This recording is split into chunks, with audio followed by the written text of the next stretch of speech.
Hi, I'm Warren Zenna, founder and CEO of the CRO Collective, and welcome to the CRO Spotlight Podcast. This show is focused exclusively on the success of Chief Revenue Officers. Each week, we have an open, frank, and free-form conversation with top experts in the revenue space about the CRO role and its critical impact on B2B businesses. This podcast is the place to be for CROs, sales and marketing leaders who aspire to become CROs, and founders who are looking to appoint a CRO or want to support their CRO to succeed. Thanks for listening. Now let's go mix it up.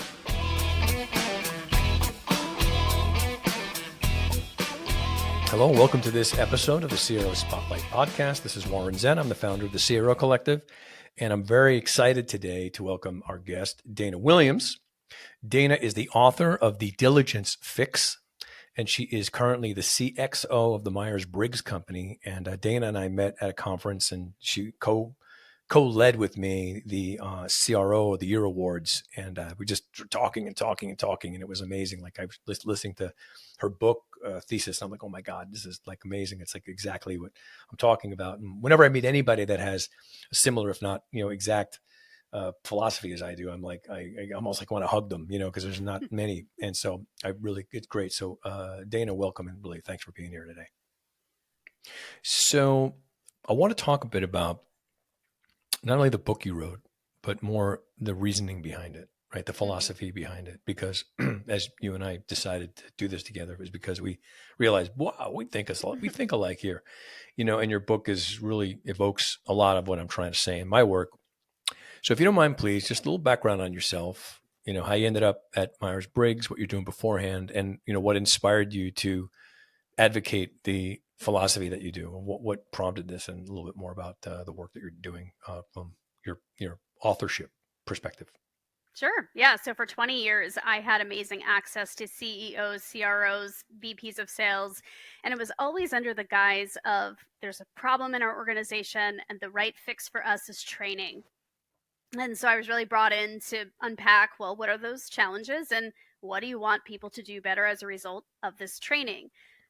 But I was very curious and I couldn't stop there. And so I always really dug into root cause issues. And I had stacks and stacks of notebooks after, 2 decades of these conversations. And I'm somebody who recognizes patterns, and during 2020, we all had a little extra time on our hands. And so I cracked those notebooks back open. And I was really curious to understand, what did these situations have in common, whether it was a startup, whether it was a Fortune 1000, whether it was anything in between. What caused these business leaders to reach out and express their issues and concerns and seek training? I was also coming off of my own internal leadership role at a company called Caliper, and it was a 30-year-old independent company. We prepped it for sale. It sold prematurely. And once again, I had, some time on my hands. And while I was reflecting back and there was some wins to savor there, I also asked myself, why was it so hard? Why was slogging our way through selling and solutioning? Why was it so hard? So I put it all together. I wrote a first draft. It was a bit of a rant. And then 2 more drafts really, I think, came up with what the philosophy was. And that the bottom line was, when striving for revenue quarter after quarter, year after year becomes the way you do business, if you do not do the infrastructure building that's required to have a stable, growth-ready, fully aligned organization, you will see cracks in your operational structure. And those cracks will eventually give way, and it won't be pretty. Mm-hmm. Yep. Well, I obviously agree completely. And I like the way that you put it. I think we're calling same thing with a different term. You're referring to the sort of endless and almost mindless pursuit of revenue, top line revenue, as like the kind of day to day. It's almost like a shark, right? Never stops eating, right? Yeah. And I do see a lot of, particularly the SaaS industry, has created this sort of monster, right? This is these are companies whose revenue models are such that they need to do that to fulfill on the ways in which they've evaluated the business model, right? We have to get a certain amount of customers in the door on a regular basis, or else we won't hit the numbers that we projected, which I know you and I both agree are probably a lot of them are phantoms. Anyway, but it's like, I look at it as a short-termism. it's like I'm looking at the world from a, it's not even quarterly. I think it used to be quarterly. Now it's like almost monthly, maybe Mm-hmm. even weekly, much the same way that we've changed the way that people look at the stock market, right? I mean, I think that if you look back 25 years ago, I'll probably go back far, people looked at the stock market in very large, almost, Yeah. geological shifts, whereas now it's like every minute of the day, the market shifts. And, it's almost like, I remember that great funny scene from Airplane, the great movie, when the news changes and the reporters have to run back and forth from each Mm-hmm. phone booth to make the phone calls to their offices to try and get on top of the story. And it's like they're just running frantically back and forth trying to keep on top of a moving thing that, it's preposterous because they're never going to really be on top of anything. And I think that that's sort of the way that I view companies. And we're obviously also agree that not only is that a kind of a mindless pursuit in a lot of ways, I think it creates burnout. It also it takes the focus off of the purpose of the company, which is like, what are we trying to serve here? What are we trying to accomplish for our clients and our Mm-hmm. customers? And lastly is it also ignores critically important aspects of the business that need to be in place for those things to work anyway. It's sort of a weirdly kind of a myopically self-destructive pursuit, right? Yeah. So how do we get here? Like why does this happen? And what do you think is underlying this? And is it something that people are aware of?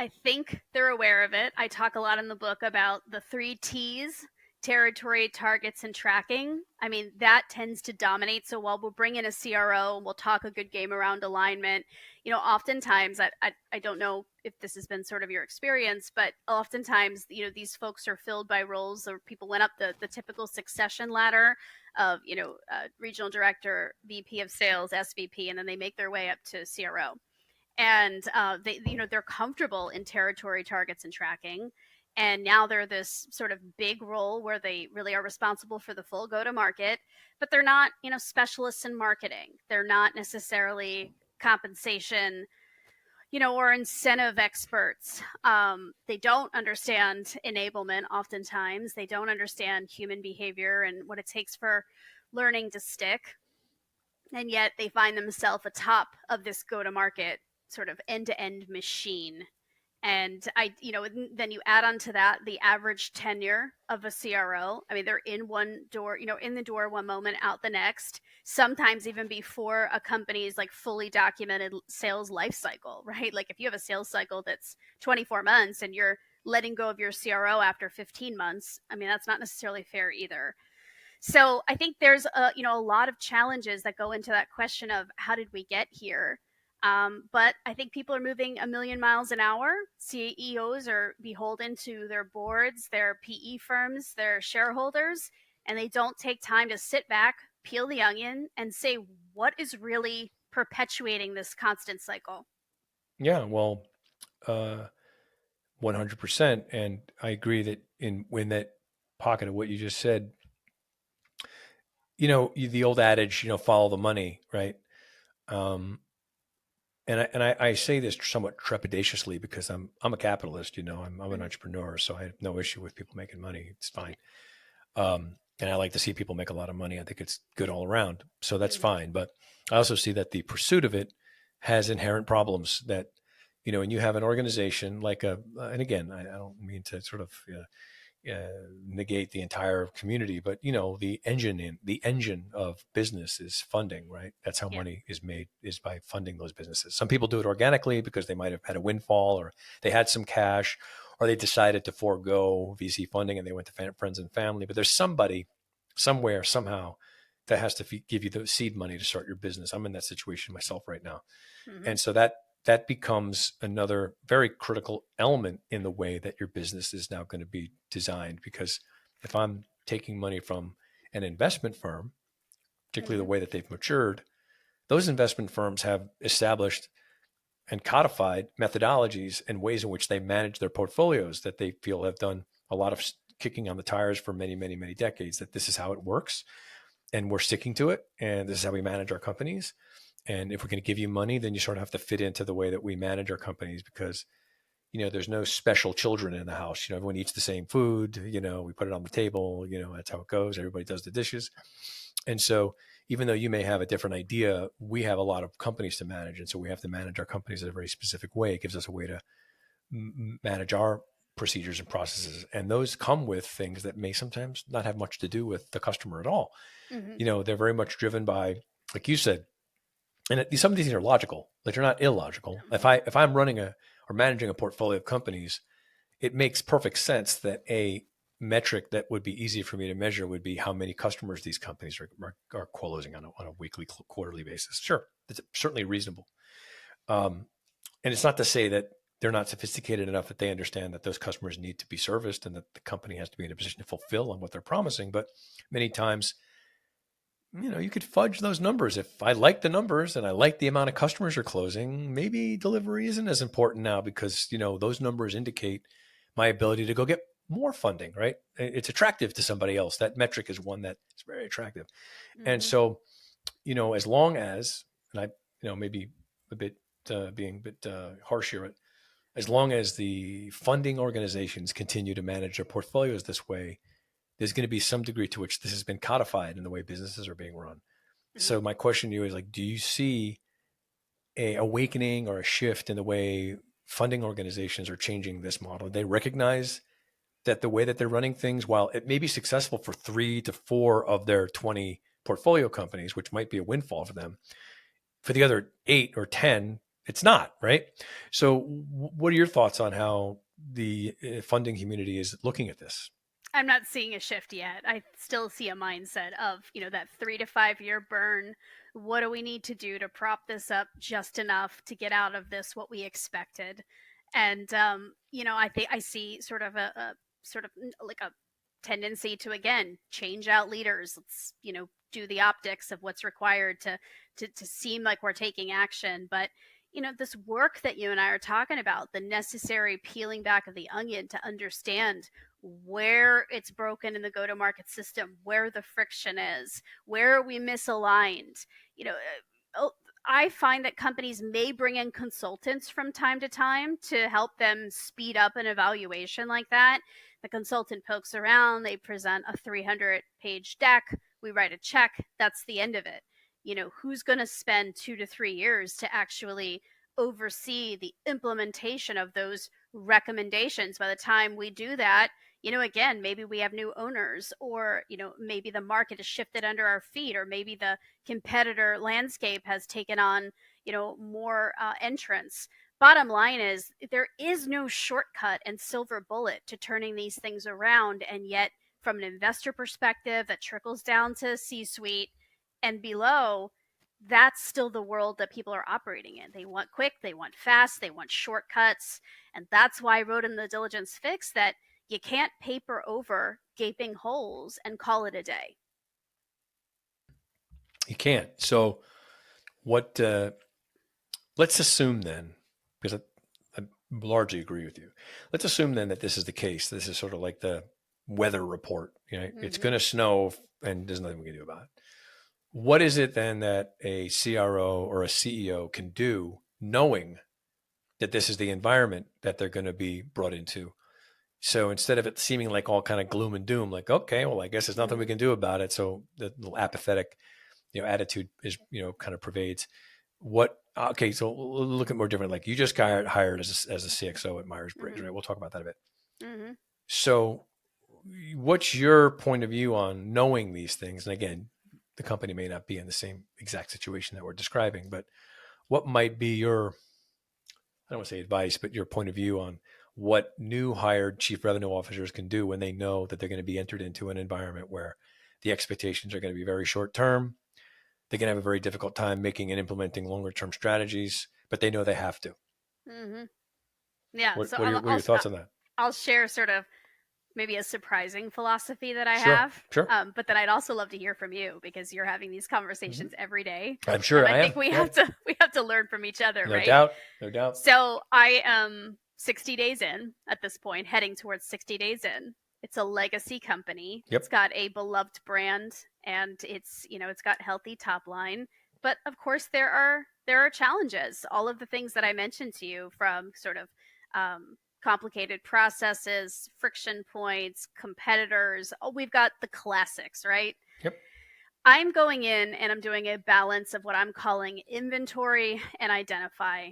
Just taking a bit of a consultant approach, right? Trying to wrap my head around where are the challenges, but also trying to ensure that I don't drown in them. And that's key. I think as a new leader or as a leader that's taken the helm at the go to market level, you have to know just enough to be dangerous and keep moving at first so you don't get sucked in and lose the view of the forest from the individual trees. So that's number one.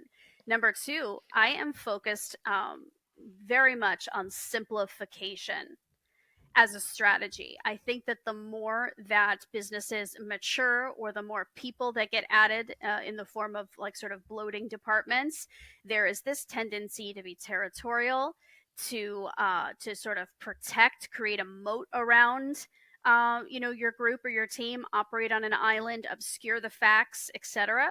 The key is to create that environment where people are fully sharing where the challenges are and then inviting them in this subtraction journey of saying, what can we do if we were to drop off 20, 30, 40% of what we require today to make it easier for the customer to do business with us? Mm. And invite them into that journey and sort of state simplification as the operating principle for the revenue team.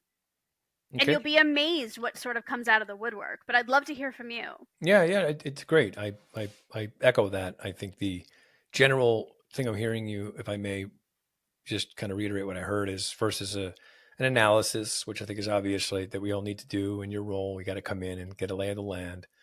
Um, I would emphasize that I think the superficial lay of the land is like shaking everybody's hand and getting everybody's names and reading Right. some materials and things like that Yeah. and looking at a couple of reports. And I don't want to imply that, people do that, but I do think that there's a difference between a diagnostic and like a Yeah. deep dive, right? And I think Mm-hmm. that the issue I'm seeing is there's two parts to that. Let's stick with that piece of it because I agree that that's critical. Is this is one, there's the competency of the analysis is, someone coming into the role as a chief revenue officer. Let's use that as the entry point. What is that particular person's not only competency in analyzing and evaluating their environments, but two is, do they have the right playbook of questions they need to ask and the things to look for? Because sometimes, you don't look under the right rocks or you don't open the right drawers because you don't know that you're supposed to. And so you don't. And, there's like a whole bunch of stuff hidden in there. Like, oh my God, I didn't even think about that. So there needs to be some sort of codified way in which here are the checklist of things. It's no different than if I bring my car into the shop. There's probably some basic list of things that any good mechanic knows they have to look at before they Mm-hmm. bring your car back out again. And a good mechanic knows that all those things are, and a bad one leaves out three of them because they weren't aware of it. That's the first thing. And then the second part is you have to have when I said, well, there's four things that I think an incoming CXO, CRO needs.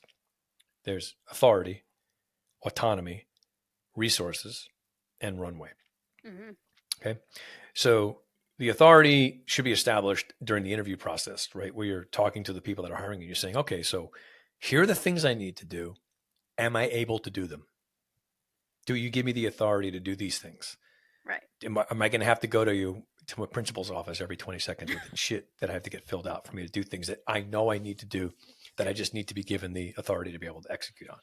And then the autonomy is different than authority. It's, things change, things shift, right? So if I have the autonomy to shift and make decisions, then I know that I can make those decisions because I'm given the autonomy to make calls, like balls and strikes of sorts, and that Yeah. for the most part, right? For the most part, that my authority will be trusted, right? That I'll make mistakes. I'll raise my hand and say it, but I have the autonomy to act. Okay. Mm-hmm. And then the resources, I need, people and money, right?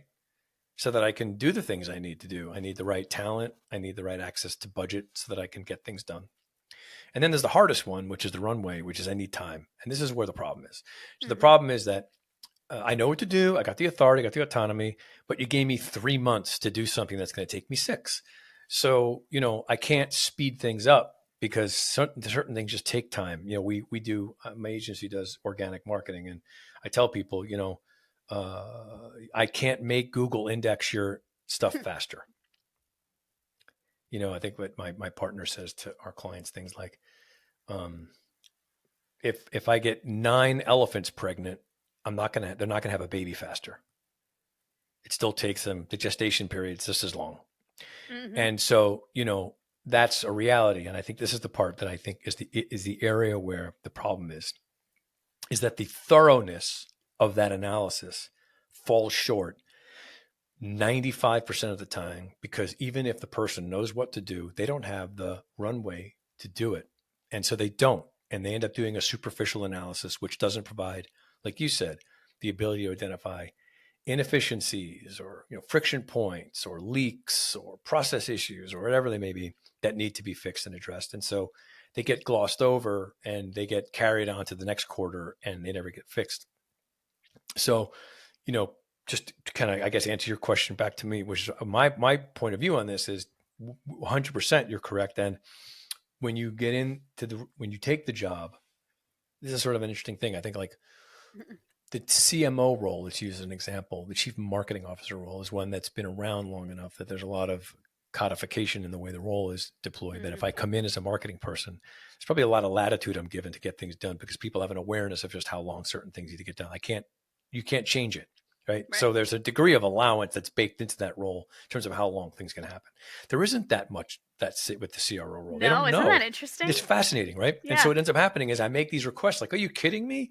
It's like, well, like if you knew what to do, you'd understand that that's what is needed. I can't change it. It's not like I'm not asking this for you because it's an arbitrary thing. I'm telling you that this is how much time this is going to take. And if you want me to succeed on the goals that you've prescribed for my role, then this is what's required. And if you're not willing to do that, it doesn't matter who you hire. None of them are going to be good at this job because that's not a capability issue. It's a allowability issue. It's a organizational issue. And so you sort of have to be almost like an advisor of sorts when you're getting hired for these jobs to know how to get the company to adhere to what's required for the job because they don't know. They don't really know. It requires education. Yes. And so I like to your point, I love the comparison to the CMO role. A CMO walks into a job because they stand on the shoulders of others who have educated the C-suite, Yep. shareholders, the board, etc., for decades on what it takes to make these things happen. And I think that, CRO role is relatively new, right? In the sense of that, organizations appreciate this need for like an orchestra conductor to bring all these people together harmoniously Yep. to create a seamless end-to-end go-to-market experience. But the inner workings of that is not something that your average leader, board member, shareholder could articulate Nope. if put on the spot. And that creates the education delta. And Agreed. we have to do it. And I frequently say this to our friends in enablement because they tend to take on more volume, more water, and they don't educate on what it takes to make these things happen. And then after a certain period of time, they just run out of time. Yep. And so speak up, educate, advise, all the things you just mentioned so that people have a greater appreciation and provide you the runway and allowability that's required. Because if you don't, what is the consequence? You'll basically be shown the door. Exactly. You So will be shown the door and it'll be your fault. Right. Right. Which it's crazy. And so this is what I hear. Like a lot of times my clients that I'm working with, they call me and it's crazy. Same story. It's like, I don't know what happened. I came in, I know exactly how to do this. And then they just wouldn't let me. And I, gave as much as I could to them to understand why. And they finally just got exasperated and they let me go. And, in some cases I'm afforded the ability to speak to their former bosses and they go, well, that guy was a complete idiot. It's like, well, no, he was actually right. It wasn't him. It was, in fact, it was you guys didn't really sort of understand that what it was he was asking for was, there's a lot of counterintuitive to this. So I equate a lot of this stuff to diets for some reason because diets are very I similar. love that analogy. Yeah. And Yeah. so, if you're telling somebody like, to eat a certain way that just seems completely counterintuitive to what is right, but it works. It takes Yeah. a long time for somebody's brain to go, okay, fine, I'm going to do that. I went to one of those one of those racetracks. There's one in Vegas. You can get into the cars that are literally race cars, and you can drive them around track. Hmm. And it's not a circular track, it's a track with like a lot of turns and stuff. It's almost like it's not. You're not obviously not in you know those super speed cars, those F1 cars. They're not that. It's just it's a fast. They're fast machines, and there's a lot of turns. And what they do is the first time you go out, you sit with a driver. You're driving, but they're next to you, and they're telling you things. They're like, okay, so here's how you increase your time around the track. And one of the things that you learn, and this is, you'll indulge me, I'm making a point, I am, is you have to go faster into the turns, which is the exact opposite the way your brain has been trained to drive. Mm-hmm. You slow down when you go around a turn. I mean, you don't even think about it now. Your foot goes on the brake or your foot comes off the gas when you go around a turn. You don't speed up when you go around a turn. But that's because you're not driving for the same purpose. If I'm trying to go fast around the track, there's a way that the car is designed that if you go fast around the turn a certain way, you actually increase the friction that's going to take place when you turn. And it's impossible for the brain to understand that in one time around the track. You have to go around a lot of times before, experienced race drivers understand like their brains change. There's pedestrian driving, which is me driving around the neighborhood, and then there's me race car driving. They're not the same thing. No.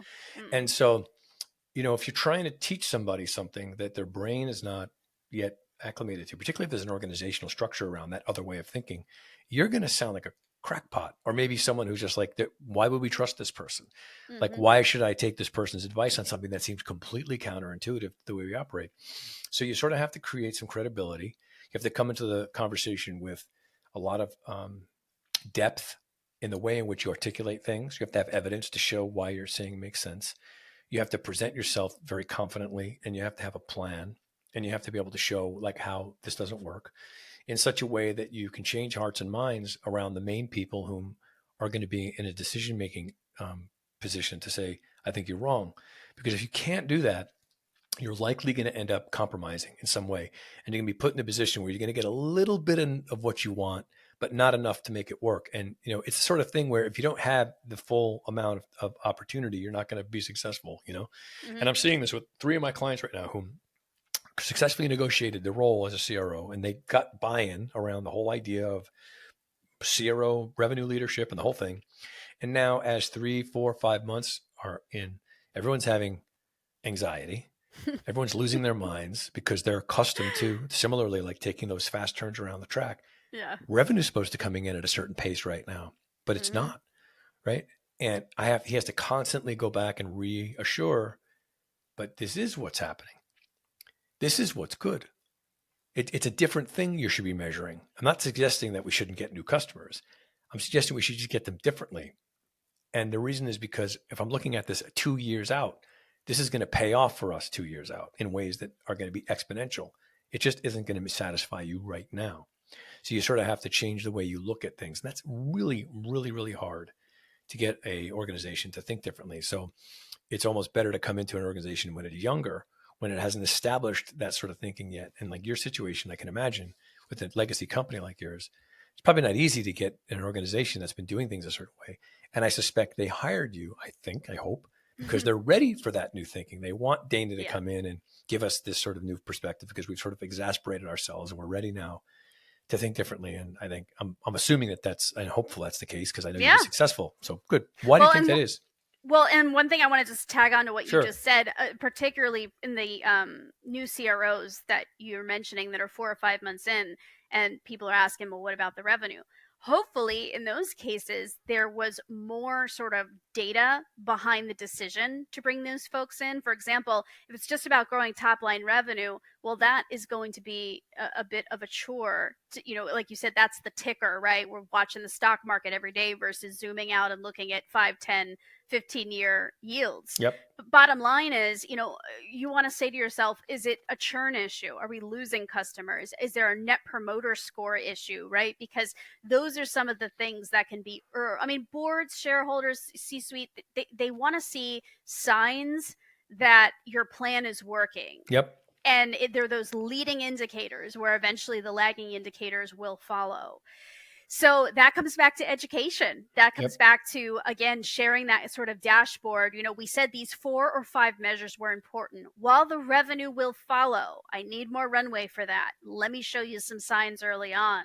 Anecdotal things, from customers, whatever it is for you to educate and support your story through incremental changes, I think buys more inches on that runway. But yes, as it relates to the Myers-Briggs company and my role, it really is better understanding our core persona. Who do we serve?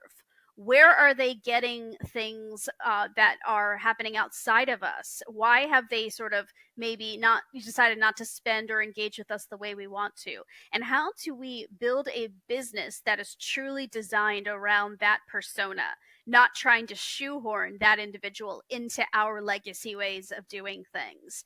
And it does take somebody to look at the system holistically and sort of know as much about marketing, as much about value messaging, solutioning, sales, service, and beyond community, right? You have to have somebody that knows enough about those areas to provide direction and resources for the team to realign the system. I think the challenge is people stay in the little part, the avenue that they're most comfortable with. If they came up VP of sales and so forth, they're going to stay with targets, tracking, and territory. Yep. If they're on marketing, they're going to err on marketing. But somebody that's really comfortable shifting from side to side is necessary to maintain the bird's eye view. And then beyond that, it's full clarity for the next level down. You must understand our turnaround strategy, our go to market in the way that I do, the CEO does, etc. You need to be as articulate about it. And then continuing to enforce subtraction, not addition, not Yep. multiplication. We're reducing friction and improving the experience through subtraction and simplification. Yeah, I love it. And I think that you're saying a lot of things that are, you have to self advocate, because, you bring up a great point. Weirdly, what's happened is the CRO role is largely populated by people who ran sales for reasons that we can get into different topic. But Yep. so if you're coming in as a CRO, as a successful sales leader, it in a way weirdly creates this dynamic where the organization can always use those skills as a fallback. And that's what Yeah, happens. So it's what true. ends up happening is I see like the CRO come in, they're going to run everything and they're giving marketing and all this great stuff and they're implementing it. And all of a sudden everybody gets nervous because the numbers aren't there. And so they go, why don't you focus more on the sales channel? You're really good at it. And, there's this sort of implicit thing they're saying basically is if you want to keep your job, you better focus on the sales channel. And they do, they don't want to get fired. So they do. So 6 months later, of course, they're probably going to be successful at that because that's what they were always good at anyway. And then Yeah, they're running sales. That's it, with a and bigger then title. their job changes. They have the same title, but Steve, you're doing great. And, I'm glad we made this shift and we found a good balance here. And so we're giving marketing to Joe, and customer success is going to be under Steve, and keep doing what Yep. you're doing because you're doing great. And then like it's like a year or two in, like how did I get here? I was running all this stuff. I really had this vision, but now I'm running sales again, and they compensated me with this title, and I sort of have to accept that I was complicit because I said yes and I went along with it, but it wasn't really where I wanted. I found what I call it like CRO drift, like they drifted to another part of the business without really thinking about it. They didn't swim there. The current took them there and they just sort of like let it take them there. Well, And I wanted to add to that really quick. So I agree with you. And what's so interesting about that, it's because, and this is something that I have to really hold myself accountable to and be disciplined about. But we get there because we tend to rely on internal reporters for our facts and figures. So, data tells a story, but obviously the way that it's interpreted and spun is up for interpretation. It is sure, somewhat subjective. sure, So if I'm somebody who I came up through the role to be sort of a CRO, CXO, but I came up through sales, which I did not. I am yep, more of a generalist. got it, But if I did, then I would rely on my VP of marketing for the state of affairs. I wouldn't know any better because I wasn't a specialist in marketing. And so I'd be relying on that person to report the current state, what the future plans are and so forth. But to your earlier point about playbooks, about asking the right questions, I don't know enough to challenge that person's perspective or view on the world. But Yep. if I know just a little bit more, I have enough confidence to do that. It's amazing what you can tease out when you actually go there. And then the same thing with solutions and, and all the way down the line, rev ops and so forth. And I think that's the missing piece. I think if you're somebody that wants a CRO or CXO job and you've come up through a defined career path, you have to prepare yourself by knowing enough about the other elements of the go to market team that you can move in and out seamlessly and serve as the galvanizing force to drive alignment yourself, Yep. not rely on the level below you to try to do that. True. And I think the other remedy for the call it sales trap is if you know that you came from sales and that your sales acumen and your sales experience and your success as a sales leader is what drove you into the role as a CRO, you need to have your head on straight to know that that's always going to be an area where you might get dragged into again. And you have to prepare for how to get yourself out of it. Maybe even setting up ahead of time some guardrails around that, right? And I think, Mm-hmm. in my opinion, the best way to do it, and this is the foolproof way to do it, is when you get the job, you first make sure that either A, you have already, or you bring in an amazing head of sales. Agreed. Okay. Then you protect yourself. That's it. Now you have someone Yeah. who's, and honestly, this is where the ego part comes in because salespeople are ridiculously egotistical. Find a head of sales that's better than you. Okay. Just do it. Okay. Just do Just it. get out of Yep. the way. Just get someone who's a superstar that you probably wouldn't do as well as great as you might think you are. Find somebody better because ultimately you want that person there. That's going to be the person who's going to help you make sure that you stay away from being dragged into that role. And Mm-hmm. you'll be able to focus on other things. And the company needs to sort of agree that that's the structure. That's the best way to do it. And the other side, if I'm a CEO and I'm bringing in somebody whom I know is great at running sales organizations, I want to make sure there's a good VP of sales that reports into this person for the same reason. I don't want to be tempted to drag this person into sales because that will impact the integrity of the model I'm trying to build. You sort of have to build, it's almost like weirdly similarly, it's like, okay, great. If I don't want to eat donuts, don't have them in the house. That's it. So, It's one of my favorites, Warren. You're hitting close to home. great. So, a couple questions about your current situation. So, when you say, is Yeah. it Chief Experience Officer? Is that what Yes. CXO is? Yes. So, how is that role defined there, and what was the sort of impetus of the role there? Yeah, so the Myers-Briggs company really serves, so we have a series of sort of tests, assessment, personality, but they're all designed to improve workplace outcomes for practitioners. And practitioners are external, single shingle type consultants or people with a small practice, but then they're also internal, so VP of HR, VP of learning, that sort of thing.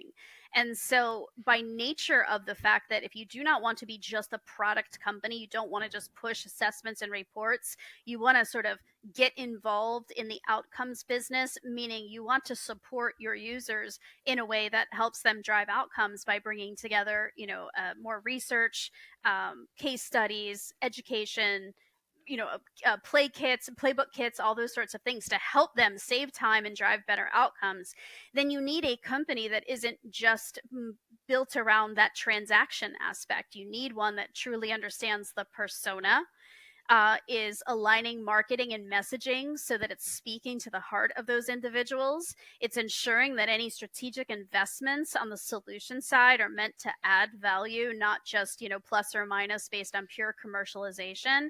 And then most importantly, you really want to retain them for the life of their work so they continue to say, hey, we feel great about this company. We're not going to go to a competitor. We have everything we need from them. You need to retain them throughout their career so that they take you with them.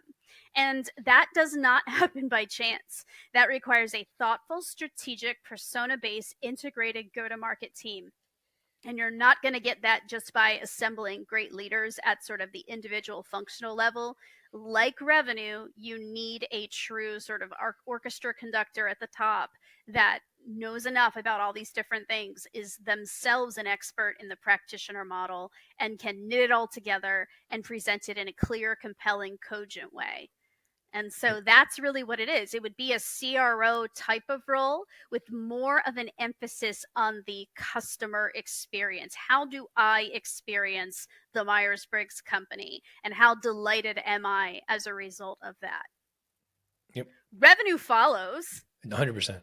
but the focus has to be on the experience. It's so, I mean, it's crazy. Yeah. It's just amazing. I think some of this stuff is so obvious, but I just see companies ignoring this for some reason. It's just weird, you know? And I mean, with AI, I feel like it's even going no to question. be diminished even Yep. more. And There's going to be be this whole other layer in Yes. between people. Yes. It is true. I mean, I'm seeing like, I think it was somebody said something about the AI. Yeah, that's right. There's a big business being developed right now around AI companions.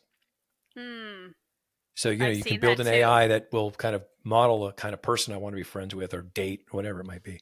And I can interact with this AI and it will sort of fulfill on the type of personality that I want that will, you know, and it'll probably ultimately be incredibly effective. I don't doubt it. I don't doubt that you'll probably be able to, you know, it's like that movie with, what's his name?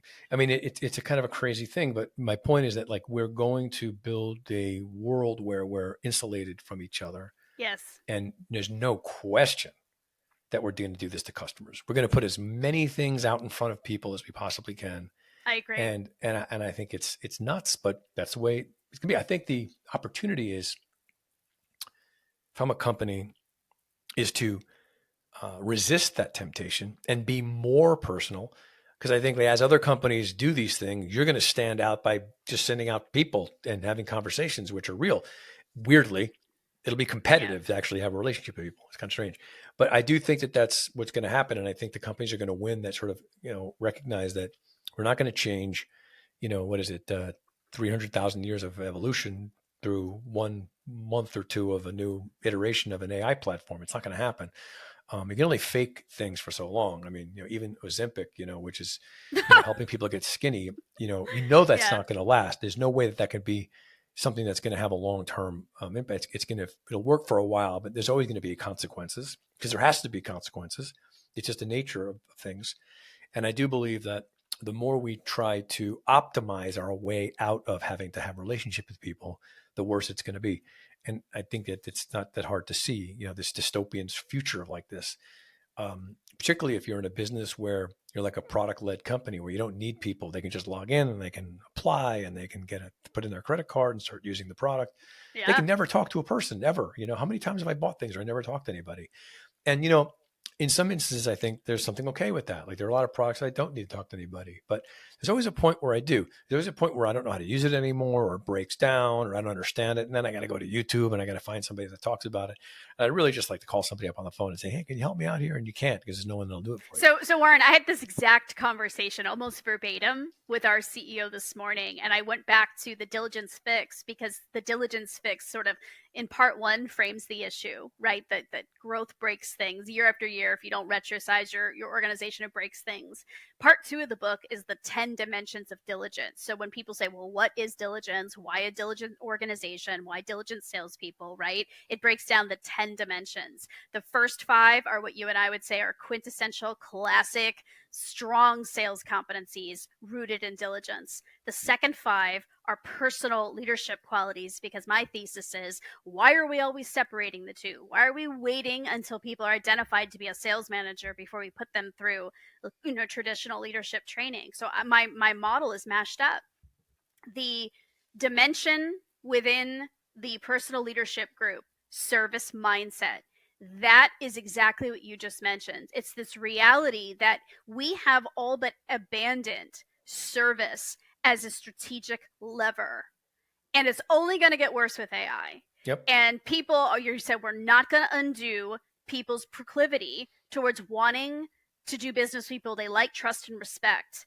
And so for organizations that ward off the temptation to go full bore AI so that people feel handled right? Nobody wants to be handled. Mm. People feel handled by AI. To me, that's the future. And I love the idea of the crowd, the lion's share of the crowd going one direction and me helping take the organization the other direction because I see an opportunity to differentiate through service. I am so passionate about that idea. Me too. Me too. I built this business that way, and I'm really it's very critical to me. So, well, I think there's more of us. Not enough, maybe, but it's okay. I don't mind being one among many. It's fine. So I just want to talk a bit about, just briefly, about your book. I know that was great. I'm glad you gave us that little insight there. But before we close out, it's obviously it's called The Diligence Fix. It's FIX. Yes. And it's available, I guess, anywhere like Amazon and all that, right? Exactly. Amazon, we've got a paperback, we have an ebook, and then we have an audio. Great. And what else are you doing other than with the Myers-Briggs company? Are you doing any other work outside of that you want people to know about? Sure. So the Association for Talent Development has its big May event. That's a global event. 10,000 people come. But in the fall, we have a focused conference series, and we do have one for sales enablement leaders. It's called SEL, Sales Enablement Learning and Leadership. And so that conference does not focus on the broad profession, which can be anything from kind of tech stack to KPIs and everything in between. We go very deep on the art and science of developing future-ready sales capability. And so we will be in Old Town Alexandria, Virginia, October 28th to the 30th. So if you're interested, I'd love to meet you. My birthday, October 28th. Amazing. There you go. Okay. Well, we'll talk about that. So, well, look, again, I'm more happier than I thought I'd be, and I was really thrilled about talking to you. This was great, really great conversation, and I know that my listeners are going to love it. So, thank you so much for being here and giving us such great wisdom and insight. And I look forward to talking to you more. Sounds great. It's my pleasure. Thank you.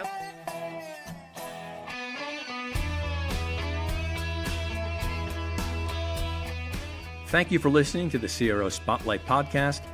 The CRO Collective's mission is to help CROs succeed and help founders and CEOs build CRO-ready organizations. You can find out more information about our services at thecrocollective.com. That's thecrocollective.com. And we look forward to having you join us next time.